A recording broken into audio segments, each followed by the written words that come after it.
recently had the pleasure of interviewing Eshwar Segobind, who all of you probably know already as just Eshwar. He is kind of a no-nonsense, direct-pointing type of guy, and that is sorely needed sometimes in the community of non-duality. Some of you may navigate or be attracted more toward soft pointings, and others more toward somebody who is direct and to the bone. Eshwar is that type of guy. This interview will cover some of his origin, the aspects of awakening for him, and he'll get into some pretty direct pointings. He's actually a pretty funny guy, and you will probably really enjoy this video. Also, feel free to leave any questions in the comments, and we will get to those as they come. Enjoy. Give me a little idea of what brings you here, or what has brought you here on the path. What's awakening been like for you? It's a never-ending process, I'll tell you that. It's always deepening. But most who have heard anything about me in any kind of way know that it came from like a recovery-based background, because I didn't know anything about spirituality or any of that stuff. It was when I was in a treatment facility that I got open up to the idea of meditation and what all that stuff kind of meant.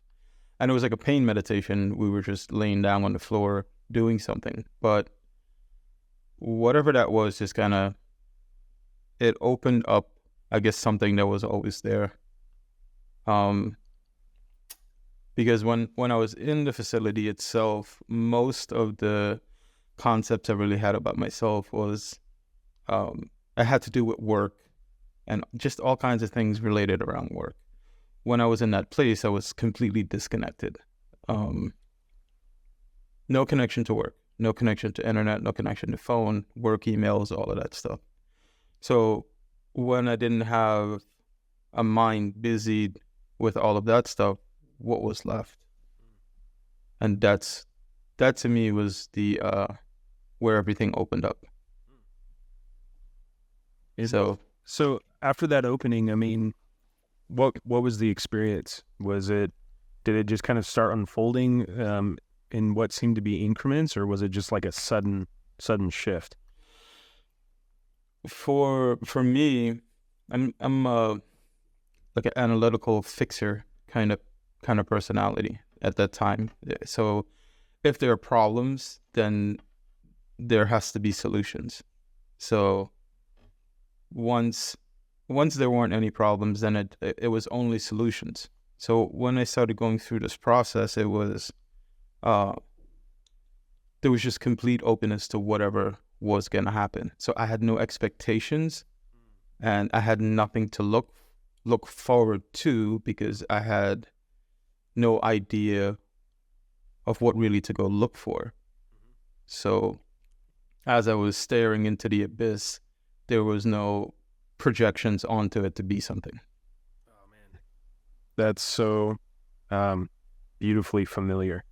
Yeah, there was a sense of I don't care, and what that did is it eliminated all anticipation, because it seemed like for this character, caring had something to do with what's coming, or what's to look forward to, if it's something that I don't want or it's something that I do want. And letting go of that caring to fix problems, like you're mentioning, was a massive shift too. Yeah. One of the things that stood out the most, that was the most impactful, was early on. There was a therapist that was in there that dealt with anger management. And one of the first kind of realizations that dawned on me, because I was a pretty angry type of individual, was resentments. And when I saw that resentments were things that I was placing because of my expectations of others, and they had no clue that the expectation was even placed on them, but yet I held them accountable to that expectation and then got angry at them. When I saw that, mechanism in place, and that's all that was required, was for me to see it. It felt like it was like the world was lifted off my shoulders. Because when I saw I was the one doing it, it was like the stopping, letting go happened automatically. There was nothing else for me to do but to see that. I love it. There's a visceral feeling of goosebumps over here, because when you say all you have to do is see it, that is probably the clearest way to put this. You don't have to do anything about it. You just have to see it. Mm-hmm. I think it seems like there's this compulsive desire, or it's like a desperation maybe, where a lot of people feel like I have to do something. Once I notice I have to do something, and as soon as that mechanism clicks into place, it seems like we go back through this cycle again, all the way through. So at the moment that you saw it, you were able to let go. Can you, this is actually a really good question, and one that can be really nuanced, but like, what is letting go? What does it seem to be? Letting go is the byproduct of seeing correctly, because there isn't anything you can do to let go. It's when you've taken something in error and ran with a belief with that error, like your whole life, and then somebody just pointed out, hey, you're looking at this wrong. That's why all of this stuff is going on. They don't even say that's why it's going on. You're looking at this stuff all wrong. Turn it back to you. See it. It's you. I love it. So then it was like that. That was the exact expression. It was like, and then the dawning happened. It wasn't mystical. It was just a dawning of the understanding. And the minute I understood the mechanism of placing the expectation on an individual, holding the individual accountable to my expectation, and getting angry over it, all the while, the person has no clue. Yeah.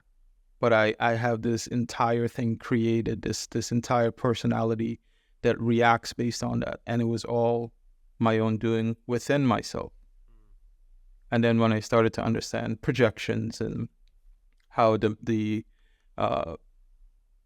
mental structures form around that, then, those are, you go a little deeper in that stuff. So the error isn't made ever again.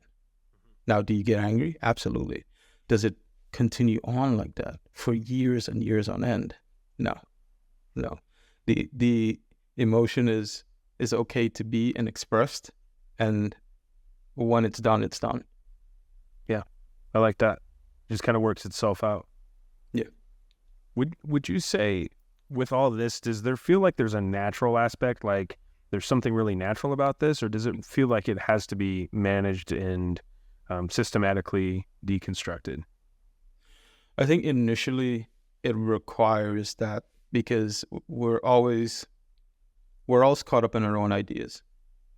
And that's the thing that kind of pulls us away.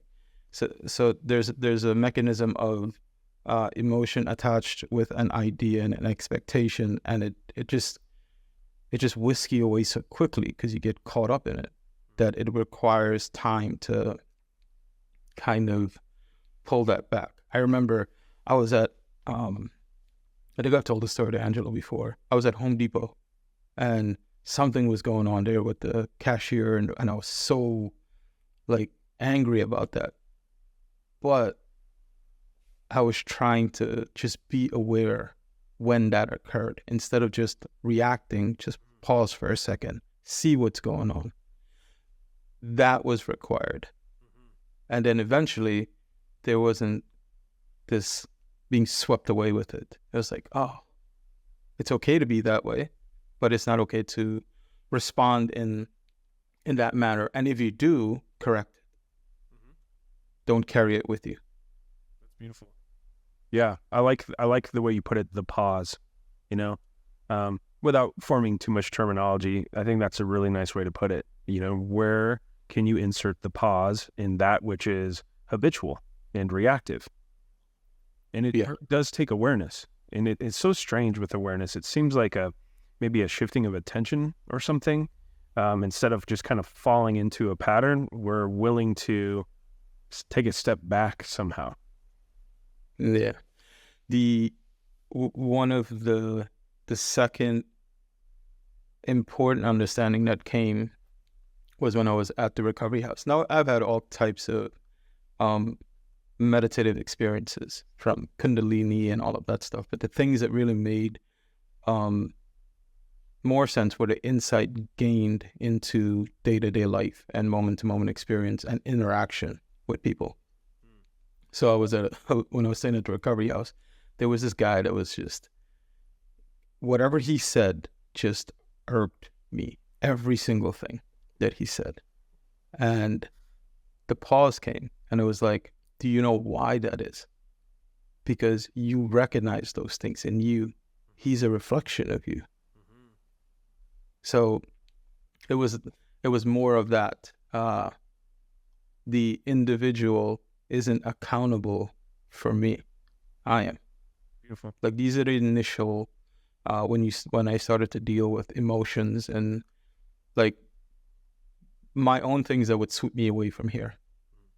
So all of those were things because I was looking at other as though it's responsible for the way I'm feeling instead of the one that's feeling it. Because one of the mechanisms that came through with that too was no one can make me feel anything. I'm interpreting that information and responding based off of my interpretation of it and having an emotional response of it. So that's the mental process that was happening right there, and I wasn't seeing it for what it is. I was saying he was making me upset. That wasn't the case. It could never be the case. And then I started to understand that the same mechanism that operates here are the same ones, even though it's an assumption, it's the same mechanism that was operating with that individual. And what that started to remove was at least conceptually, was the idea of other being different. Yeah. So you were able to look kind of deeper into the separation instead of buying into the assumption. Correct. Because that's where it made sense. It has to make sense here, because this is where, before we were moving with this mental process, that was what I was caught up with. And then I got the break, which opened up this moment-to-moment experience. Then everything that could pull me away from here are the things that I started to look at. And generally it's emotions, reactions based on projections, and all of this thought stuff. So I started looking more into here, because this is the only place, if there was a me, it could have ever been found. I love it. Beautiful. Yeah, it's turning that assumption of experience more inward, and then we begin to see, oh, there's something more here. Because something I noticed is when interacting with people, and if the finger's pointing and there's no resistance here, the finger eventually starts to turn around and then they go. Oh. Yeah. That's beautiful. It sounds like, a lot really just started unfolding, and it began with that initial meditation that you're speaking of, where you started encountering resentment. Yeah, it was the anger stuff. But the meditation that really started when they started doing meditation work in there. The only thing I knew about meditation or anything, because we come from a Hindu background, but that really didn't mean anything, because I really didn't know what it was really pointing to. So the only thing, we were talking about the Om, that was the only thing that I really associated with meditative practices or anything like that. So there was a gazebo, I'd call it like a cabana gazebo, where everyone used to go to smoke. And they had this giant pot, this planter's pot, that they put sand inside, and they used to put the cigarette butts out in. So I took the sand and I just drew out an Om on the floor. And looking back on it, at that time I didn't know exactly what was happening, but everything was just still. And then everything was just silent. So I just focused on that. I had no words for what was happening there. And, I was in there for, I think, 17 days straight. Out of the 17 days, there was other activities that we did, but it was that, working out, eating correctly. But that thing captivated me so much. And that really opened up something that said, there was an intuition that I couldn't deny, because it wasn't, conceptually when you're thinking in the type of thoughts that we generally have, that you have this sense of yourself that's wrapped around. But this was something outside of that. And it started to guide me in a way where all of the things I started to hear from, like, spiritual teachers, or some things that I was reading, like Ekhart Tolle, I already knew what to do. So it was like self-confirming, like simple meditative exercises, like driving down the road, relaxing my vision, and just focus on the colors. Don't engage my visual field with focus, attention, and awareness. It's like relaxed. But what it did, it disengaged the mind from the process of knowing.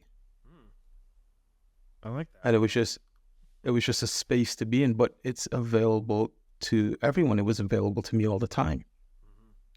And that's what everyone was talking about that. I was like, well, but this is normal. And then it was going and put my hand in the stream and feeling the sensations, but don't allow thoughts to overlay the experience with concepts. And even if it did, it was okay. And that brought about an important insight, which was there is no need to stop thoughts. They're just another function too. Let them do their thing. Yeah. It has nothing to do with this thing that you're calling you. Mm-hmm. They just kind of do what they do. Yeah. So there is no stopping them anyway. Right. So there's no need to try to stop them.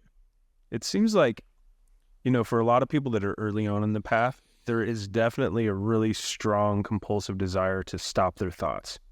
And the one thing it seems to be is another mechanism at play, kind of like another overlay of wanting us to be reactive to something. That reaction puts us in like almost a state of hypnosis, and we don't see how that mechanism is playing itself out. So I've noticed when people are noticing thought and they get kind of an emotional like a frustration to it, it sends them back into a cycle that's associated with a lot more thought. So I think that's just a really, really powerful pointer, that they're not there to be stopped. They're not there to even really be interfered with. It's just a recognition of they're there, but that doesn't necessarily make them me, or it doesn't make them fully this. Right. Yeah, there is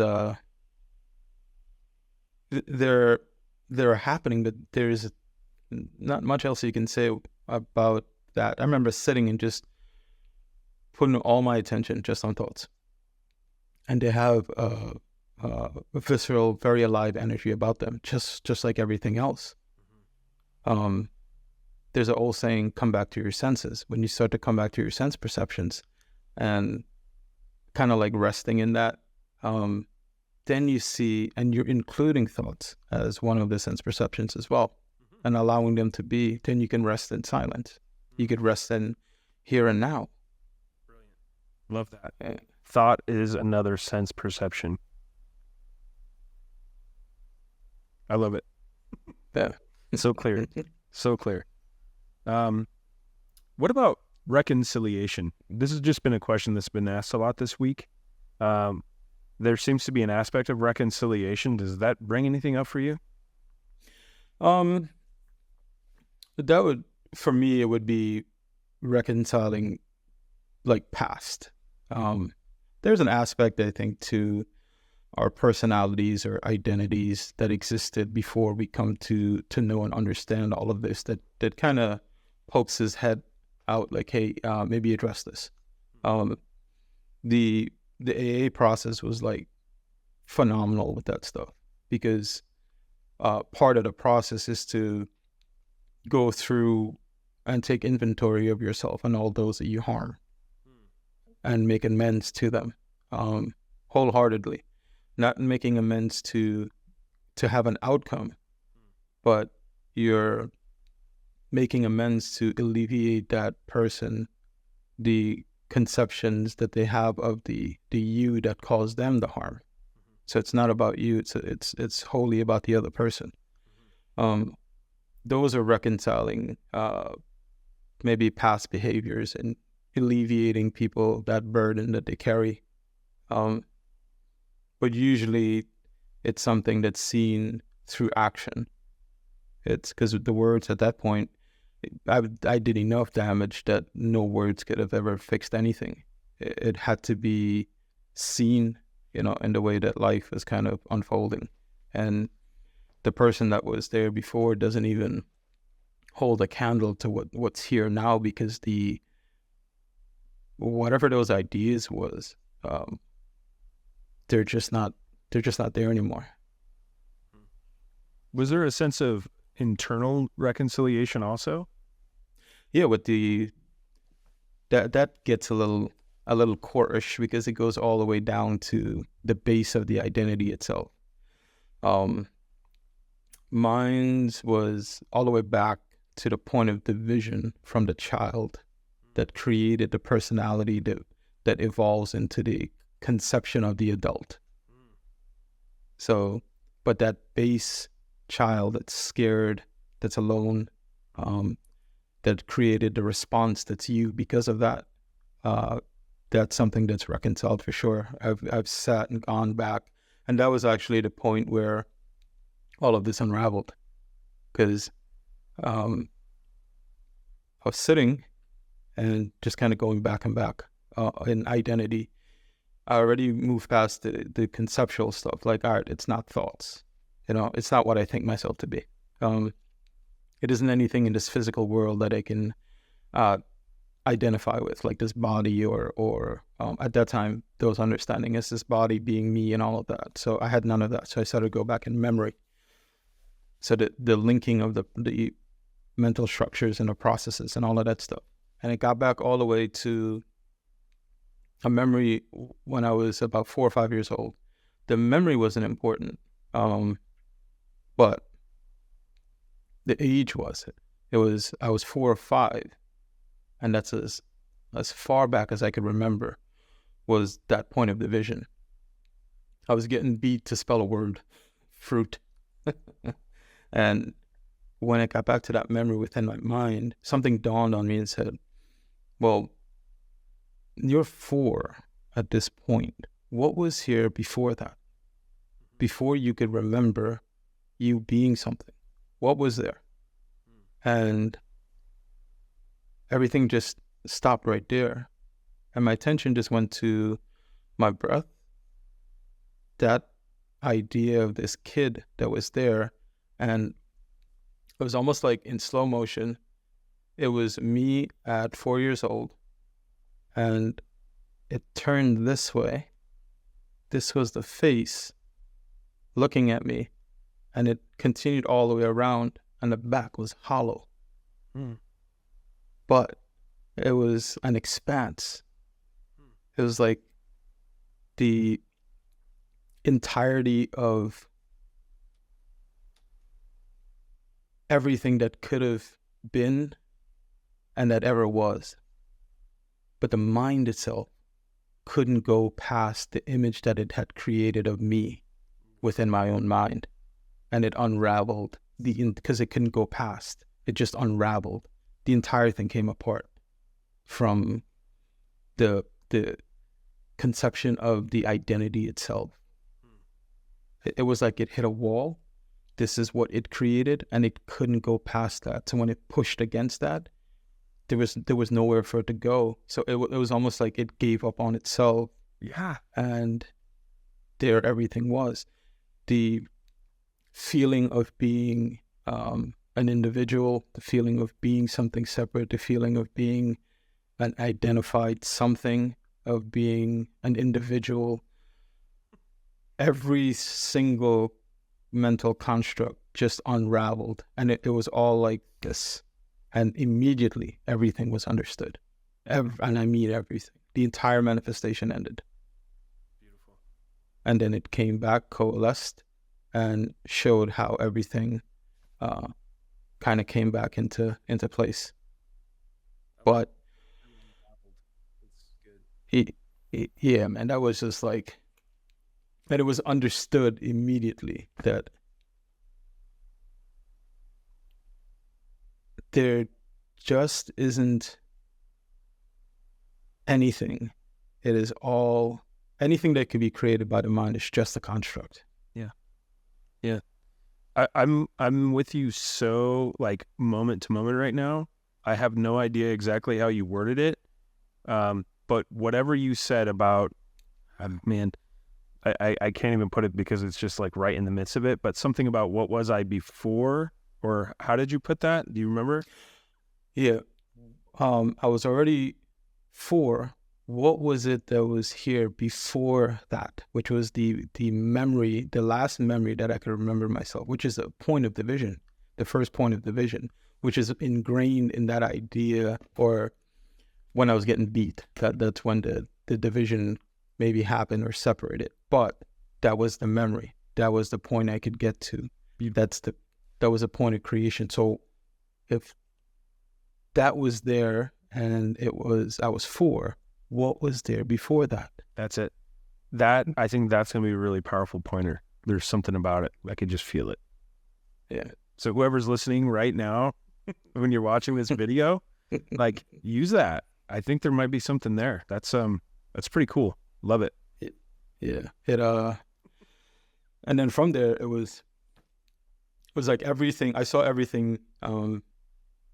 It was like the mind casted a net around reality through labeling, through its own process. That's its process: labeling, deconstructing, categorizing, and putting things in order.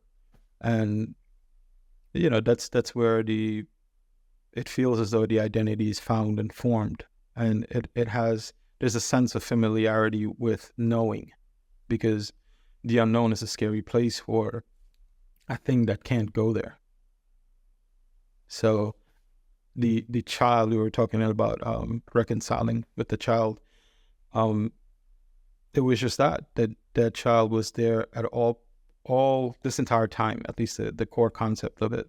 And its response to the unknown was the ego, the identity, the thing to protect it. Mm-hmm.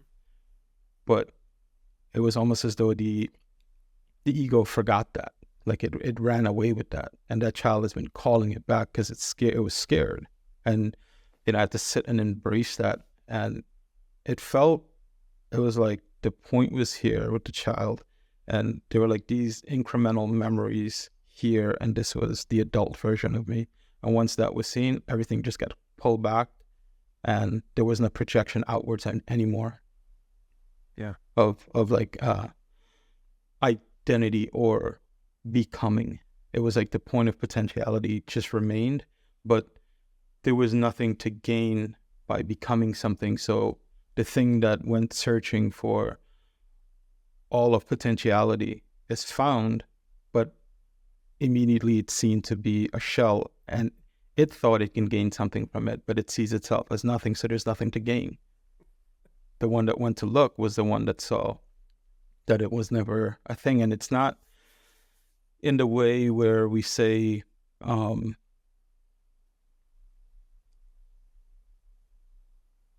the identity itself was never born. It was just never a thing to be. It's an error in perception. Yeah. Okay. Perfect. Yeah.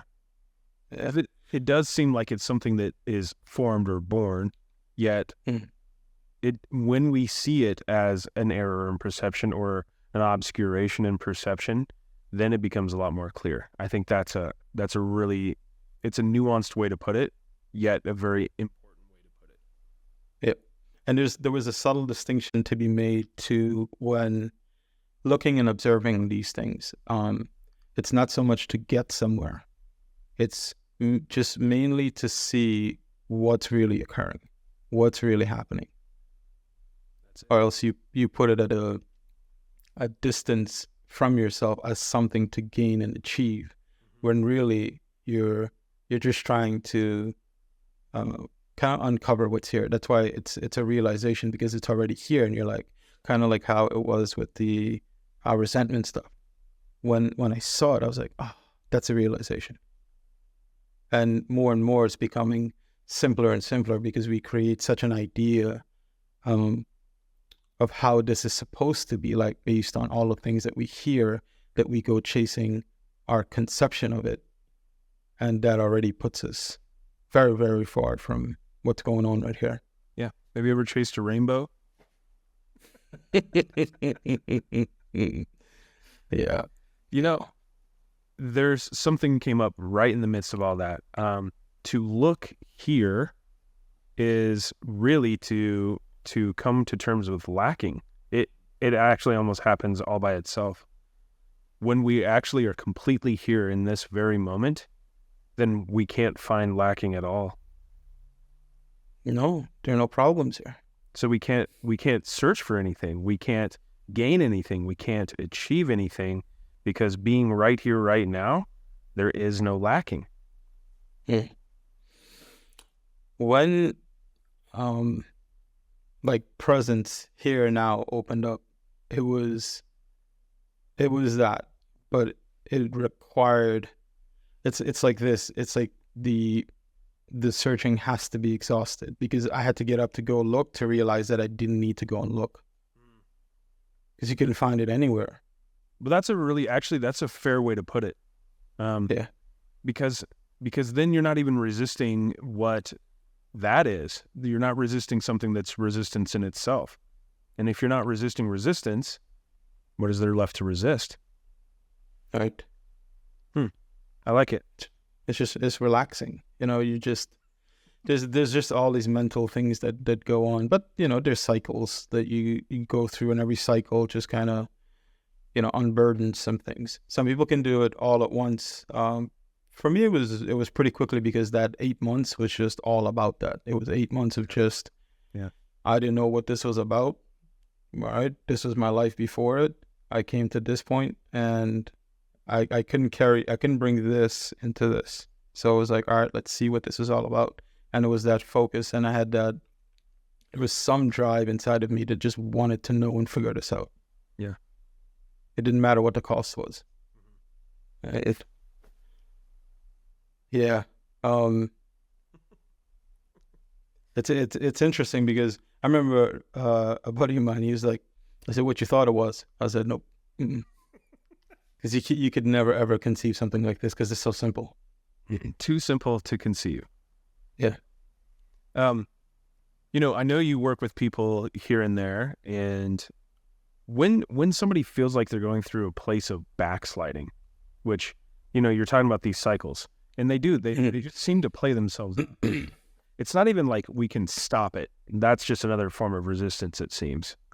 How would you point to somebody that's saying, I feel like I'm going backwards. I keep going backwards. What do I do about it? How would you point? I'm stern and direct with people. Yeah. When they start going through that stuff, it's very simple. I tell them, I say, cut the bullshit. This is very simple and straightforward.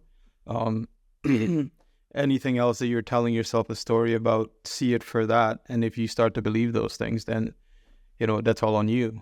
We're here to look at certain things in a certain way, and that's what we do. If you feel comfort in that story and you want to believe that, that's up to you. That's another good point too. What is the relationship with comfort and familiarity? What have you found there? Well, you find knowing and identity. That's what you find there. Because to sit in the uncomfortability of the unknown, you get comfortable with the uncomfortable. That's a place you cannot land. There is no footing there. But it's all right. It's great. That's perfectly okay. That's the whole thing. Yeah. we run to comfort because we get the mechanism with it is, as far as I saw, we run back to comfort because there's a fear that comes up of the unknown, but the fear is something that occurs, yes, but there's a projection from that fear, and it creates a response, but the response is based on a projection. It's not based on the fear itself. Yeah. That's weird too, because that response based on the projection is almost a meta experience of fear. Then it becomes its own version of fear sometimes. Like we make up fear even with that projection somehow. And then we become afraid of that projection, and then we might even establish another projection on that feels like fear. And then it becomes, for a lot of people, they say it's untenable. It's not something I'm even willing to explore because it's fear. And I'm like, look at the belief there. Right. Just because it's fear doesn't mean anything. Doesn't mean it doesn't mean shit. It has no value. So you might as well explore it. Explore it all. You're going to be okay. And this is kind of like proof positive. I think with a lot of things that you've mentioned so far too, is you're going to be okay. You might as well give it a shot. Give yourself the opportunity to be in the midst of things as they are. Fear is a good indicator that you're close, because when you believe the fear, you close the door and you run back to comfort, the known. Because the unknown, fear will come up and it's a block.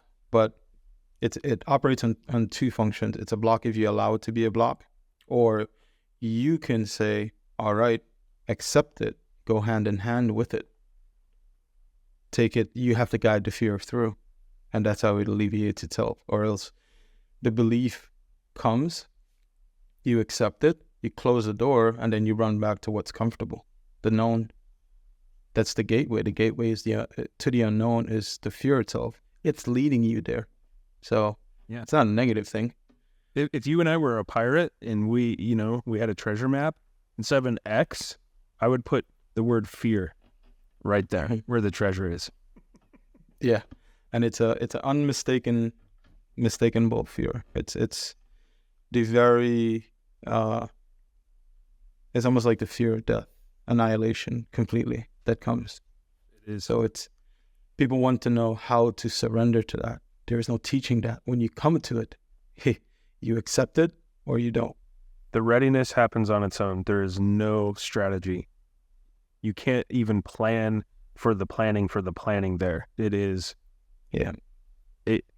it's so unknown that you can't even have a sense of what to do or what it even feels like. It's just, you just are ready or you're not. Yeah. Mm-hmm. That's a leap. That's the edge of the abyss. You jump off and you see what happens, because at that point, there is no way to know unless you go. And it's quite a bit like death there too, because there's a part of us that knows there's no turning back at all. Correct. Yep. Like, this is it. And man, it's, it feels like something is happening really quickly. Like, yep. And just as quickly you could get booted out because the belief occurs so fast. So you're like, nope, close that door, I'm done. Talk about that a little bit, actually, because I think there's some people that work in one-on-ones here that have played or touched or, I don't know how to put it, danced with going there and pulled out. What is your experience with that? So the way that it happens with me, there's this, this is conscious and aware. Sometimes it happens just by sitting. Sometimes it happens when I'm falling to sleep, or it happens all the time. There's no real kind of like rhyme or reason to it.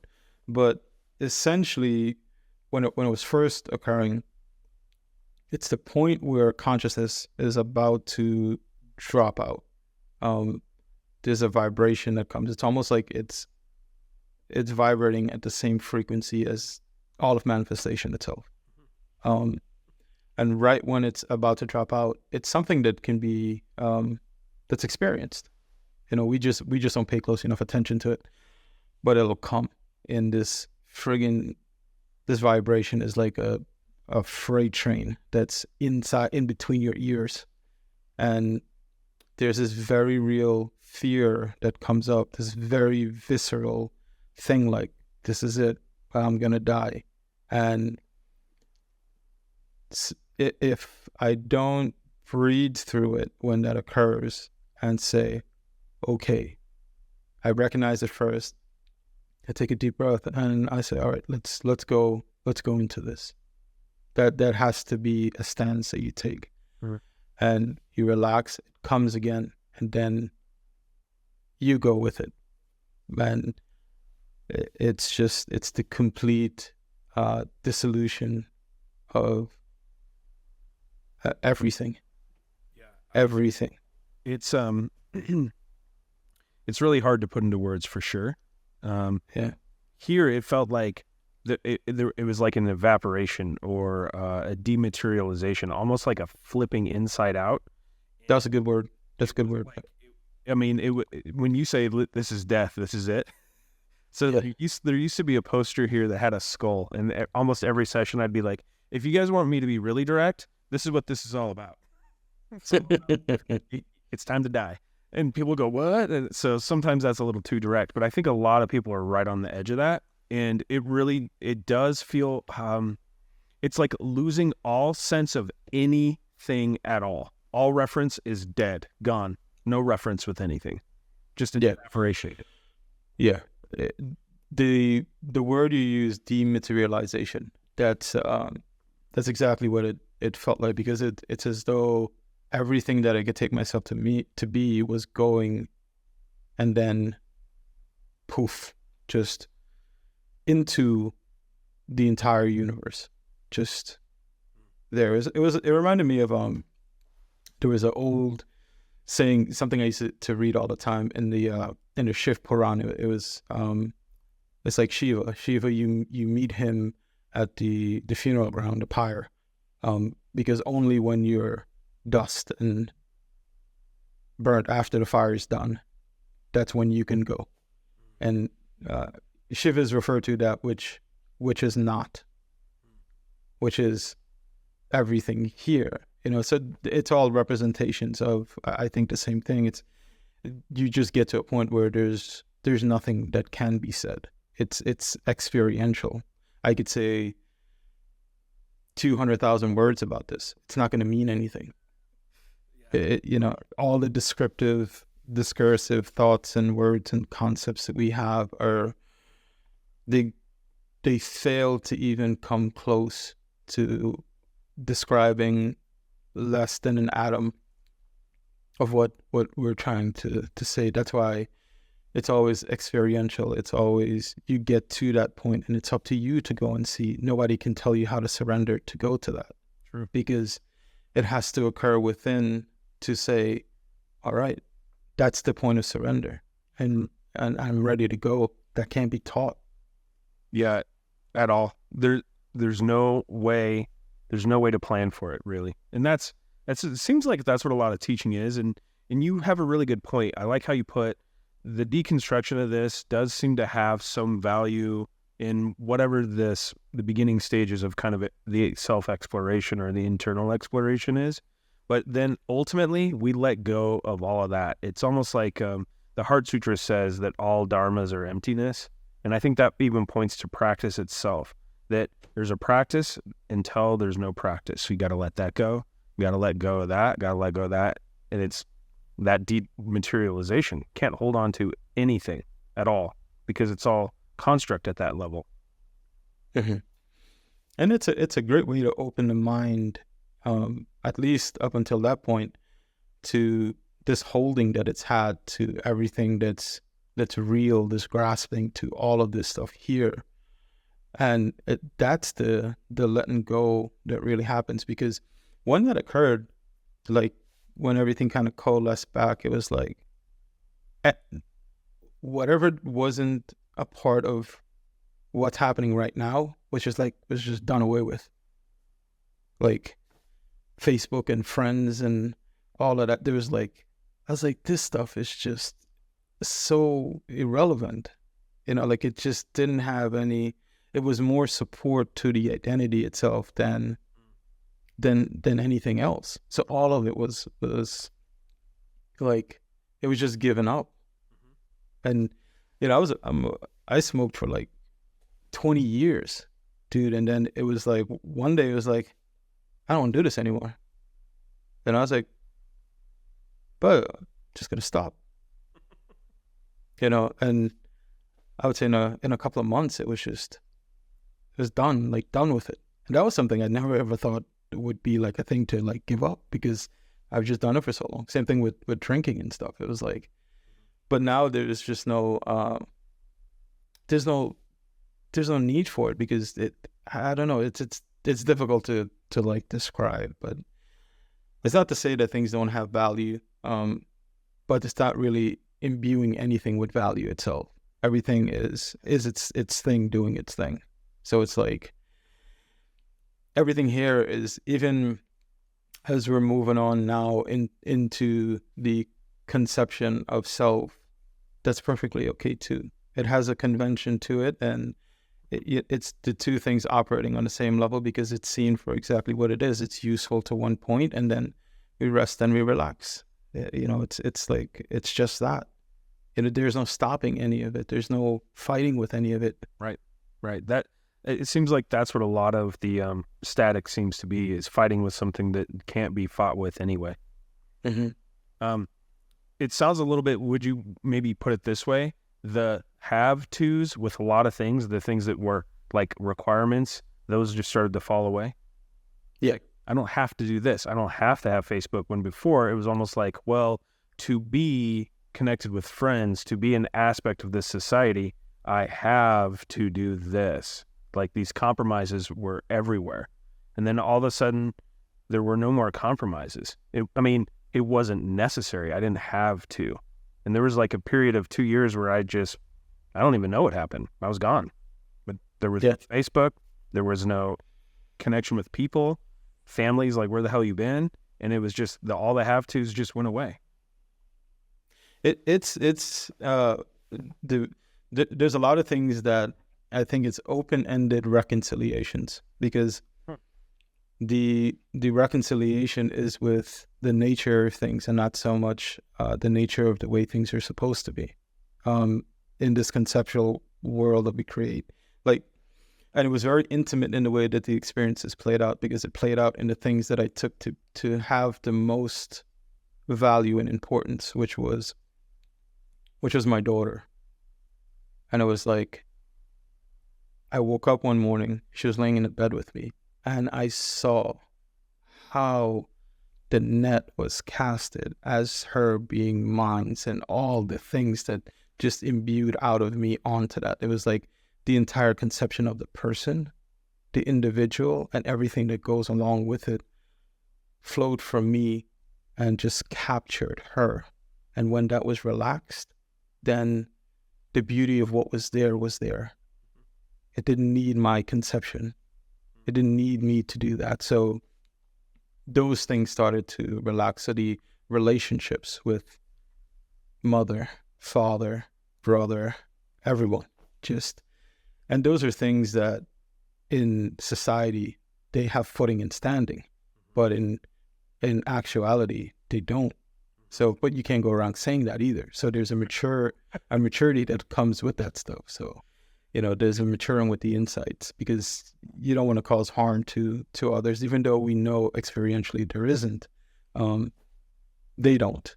So that belief still functions within them. So it's a delicate balance as you move, for me, as I kind of move forward with it, because I made the error very early on when the insights happened, and told my wife that, when I'm out and I'm working or I'm away, you don't exist. Nothing here behind me exists. Yeah. The life that's left there, and it's not that I say it doesn't, is I don't even take it to be something, or it's even something that's considered that I'm carrying with me. Right. When I come back, whatever is there is there. That's right. That's it. Yeah. Been there. Yeah. But don't say that, because that also didn't work out so well. I mean, her feelings were hurt at first, but I think over time she started to kind of grasp that it doesn't mean anything in terms of level of love, care, compassion. It's still there, especially when you're right here. But there's also no limitation to this, what feels like compassion either. It's kind of grand, you know? Yeah. With the sense of connection. I'm not sure how to put it, but when you were pointing about your daughter, that, you know, that showed up here too. It was part of letting this go was letting the kids go too. Yeah. And it wasn't in the way that we would think traditionally. It wasn't like, I don't care. It was more along the lines of every aspect of love was referencing something about me. Like, I love you, don't leave me. I love you, respect me. And it was like that had kind of fallen away. And then it was, oh, yeah, this is another human being on a path. And I'm just so grateful to be a part of that. Yeah. The conditions that we placed on it through the conception of those things alleviated themselves. And then that's when unconditioned love is experienced, because it wasn't my idea of it. It was free from the idea of me. It was like it blew me away. And then the nuances of her, you can start to appreciate. I started to appreciate with my daughters and everybody else, the roundness of their face, the linearness of them, the movement of them gliding, the way their hair bounce or the sunlight reflects off of them, the little hairs on their face that when the sun hits it, if you pay attention, it almost looks like little rainbows on their face. Like, that's how detailed the high definition, the visual perceptions became. And then the appreciation for those things. We see the limitations. The limitation was always me. Always. Wasn't everything. Always. Yeah.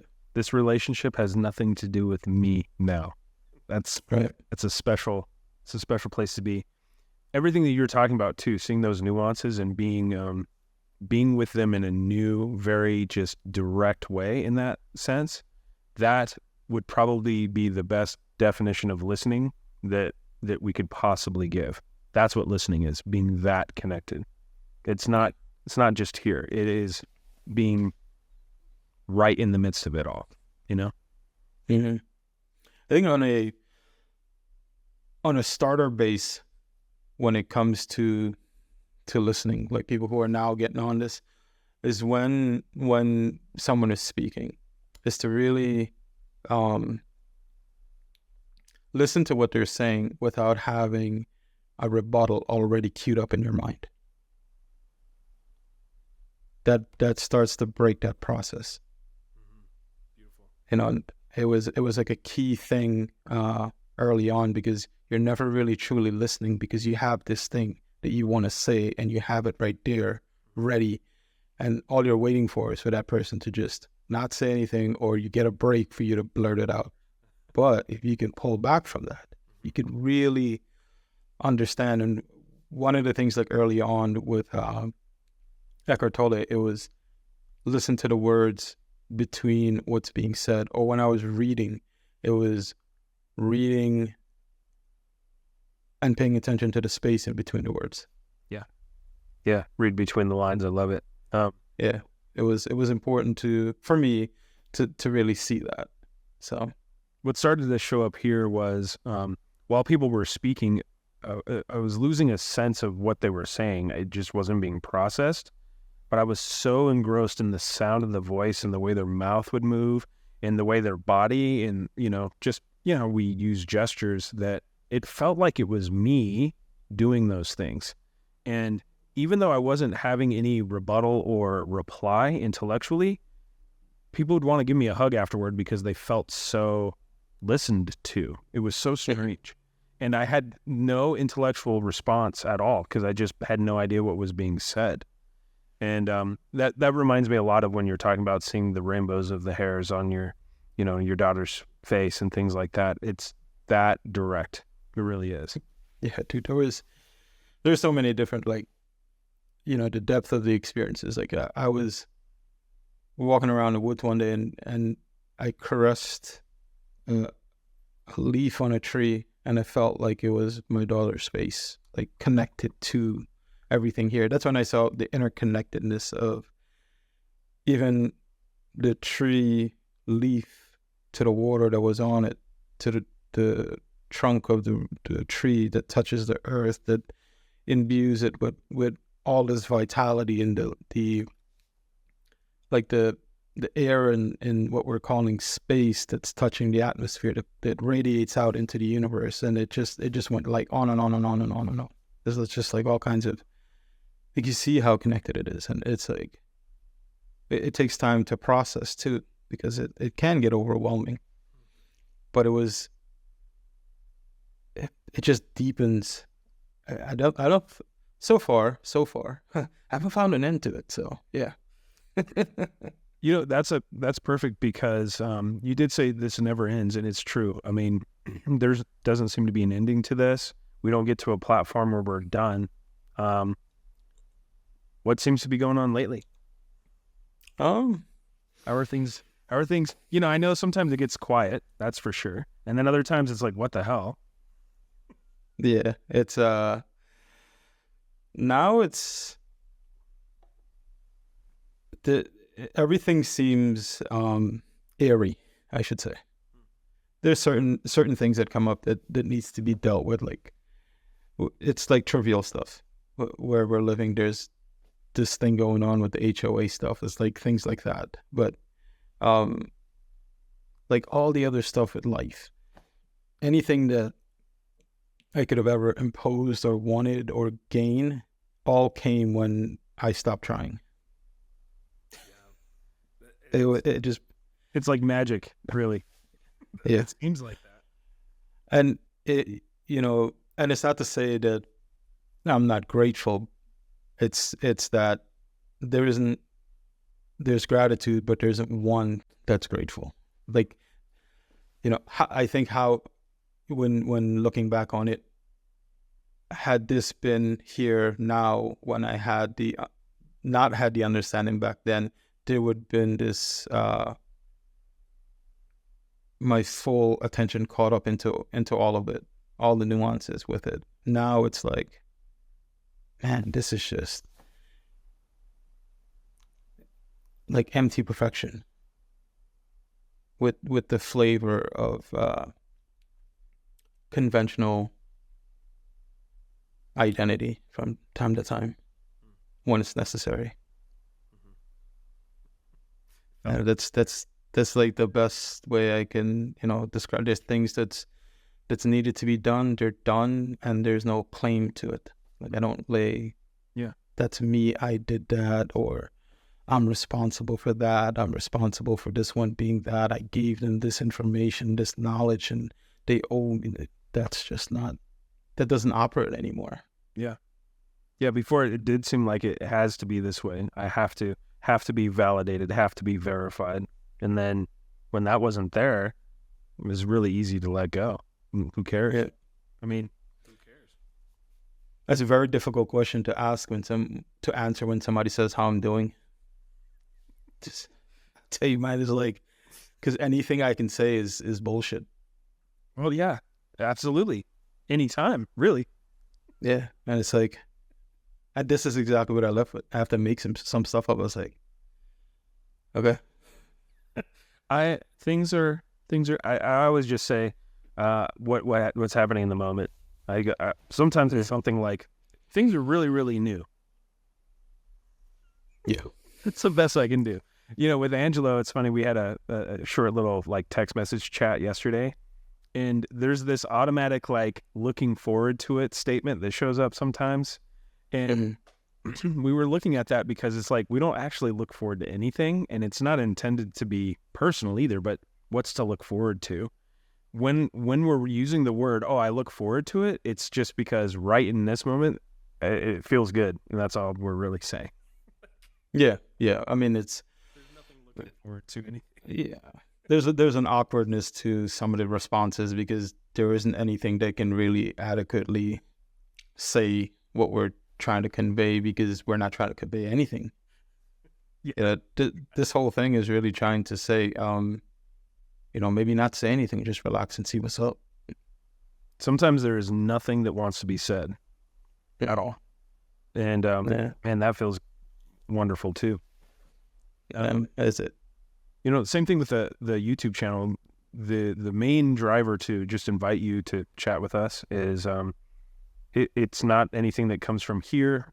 Your name was brought up. People want to hear from you, and that's easy and that's natural to say, yeah, I'm in. And all I have to say is this conversation was awesome, and I really do appreciate you being here. It's been nice.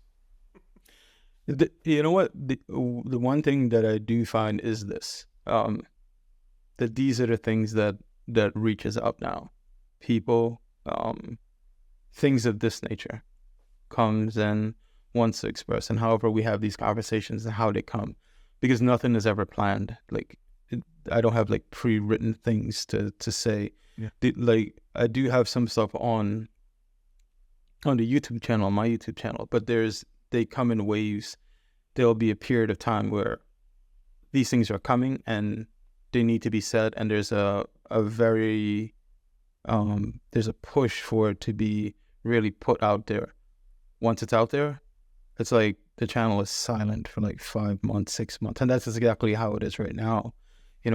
Whatever all the stuff that needed to be put out was put out, and then it was done. And anything that I could say that I would want to go and put back out, it's always coming up like, nah, it's not needed, it's not necessary. Whatever was said, and that was it. That's it. Yep. So I know you do work with people here and there. Mm-hmm. I can put your information in the. Do you want people to reach out to you? Yeah, that's fine. It's the same thing I told Angelo. Same thing I'll tell you. I have it on the Facebook page, not Facebook page, on the YouTube channel. You could throw my email up there. People can reach out that way. Generally, when someone sends me an email, my response is with my phone number, and then they could shoot me a text, whether it's WhatsApp, Facebook, Messenger, whatever is free for them, so they don't have to spend any money to call. And we'll chit chat, and that'll pretty much be it. Usually, the ones that reaches out are the ones that are ready, or maybe they're not ready. But it's yeah, and I truly, with your variety of pointing and even just like getting right to it, cutting right to it, I think there are a lot of people that can really use that type of pointing. Just so you know, it's becoming more and more and more clear. And so what I love about all this is we're essentially all saying the same thing, but it's just the variety in presentation. And somehow that seems to make a difference. Yeah, for me, it was like going through the learning phase with some of this stuff initially to see what these things actually meant in relationship to the experiences that I was having, led to the realization. So both parts was needed, but it required people just giving me direct, straight answers. I understand the lofty stuff, but for me, it didn't cut through the core of whatever, because this is it here. I need to know to remove the block that's preventing the seeing from occurring. So, the universe manifesting into, no, just, it's you. You're the one that's blocking your own. Well, how's that happening? By doing this. Well, how do you see it? Well, come back to your senses, look through your visual field, relax your mind. How to do that? Just relax your vision. Don't engage your mind. Just direct. These are what these things are. This is what to do. That's it. I love it. And you go from there. No time wasted. Right to it. Yeah, that's the best. The best way. 8 months.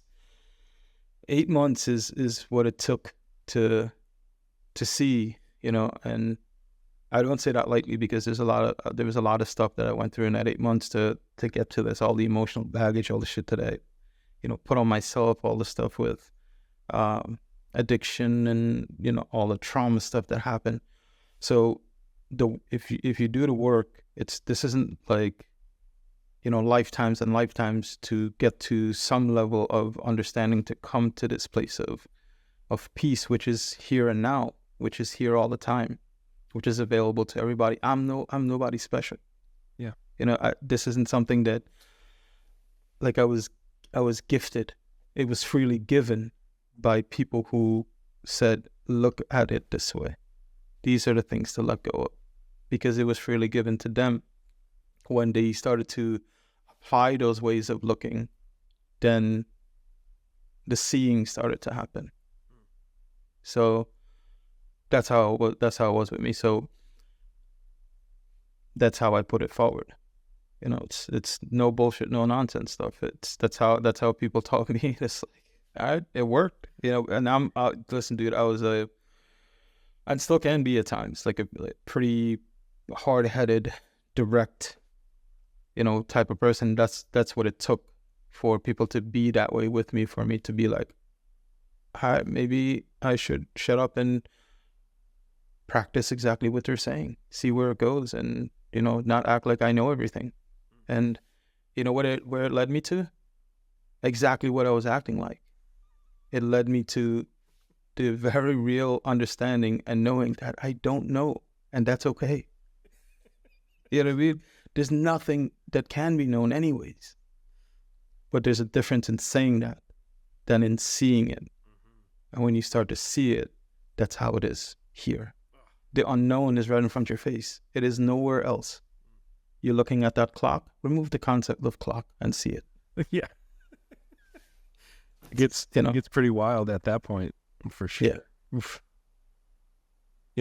There was a period of time of just feeling the vibration of colors through the eyes. That was, oof. Yeah. My hips, man, I feel the vibration sometimes when they're sitting and just talking. Just the vibration of my voice coming out of my body reverberates against my bones all the way through. That's the detail and level of perceptions that's here. Come closer to this, for sure. Yeah. I like how you said relax into it at one point too, because there was a vision, some kind of image that had come up early on of like falling down a hole and like digging like fingers and clawing all the way and just like fingernails ripping off. I mean, it was really violent, right? But that's what it was like to live up to that point where I was just doing everything I could to prevent myself from falling towards something that I couldn't prevent myself from falling toward at all. Right. Yeah. When you relax, the rabbit hole is no longer deep. It's wide. It's expansive. Ooh, yeah. Yeah, I like that. Yeah. It was good stuff, man. I really appreciate it. Seriously. Knowing that this was going to be a hell of a good time. It works both ways, man. Like a lot of this stuff, when we sit down and I have conversations with people, and I'd mentioned that to you the day we spoke. It's like I'll go back outside and it's like everything would just be there. I'm just like, all right, cool. And the more I talk to people, the more it's like that, because the only way you can really get to keep it is by giving it away, by speaking with other people about it. So it that's just the way it is with me. That's how it kind of comes back in my experience too. So these are generally mutual,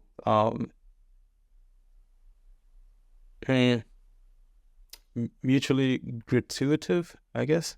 So it goes both ways. Yeah. It's really useful to have pointers. Wouldn't you agree? I do. This stuff is beneficial on so many levels, whether it's monetary, because we can be practical. You know what I mean? Like this is a world that still operates on those measures. So the wisdom is learning to operate between the two modalities. That's right. But first, you have to accept things for what they are. It's necessary. It's not really imbued with positive or negative, but right. Those are things that are there. Some are in better positions, I think, than others. Yeah. But I don't think it takes away from anything with this stuff, because it helps on all levels. I'm open to all of this stuff, man. It's just there's no doubt about that. Yeah, whatever comes, it comes. Wherever goes, it goes. Angelo reached out to me the other day. He's like, "Hey, you want to come out to Denver to?" He asked me. I was like, "Yeah, I'll drive. I'll see you there on the." I'm leaving like 2 days before because it's gonna take about a solid 21 hours to drive down. But yeah, I'll be there. That's just how it goes, though. It's like, all right, let's go see what it's all about. What else is there to do? Well, that'll be great. It'll be great to meet you in person too. Yeah, he did say you were gonna be there. So Yeah, I think we're gonna do a few days filming at the house up here. So just be ready for some altitude. oh yeah. We'll see how it goes. That should be an interesting experience. Yeah. Looking forward to it. Oh, perfect. Yeah. Well, I appreciate you. Thank you so much. Really. No problem, man. And yeah, absolutely. Talk to you soon, my friend. Sure. All right.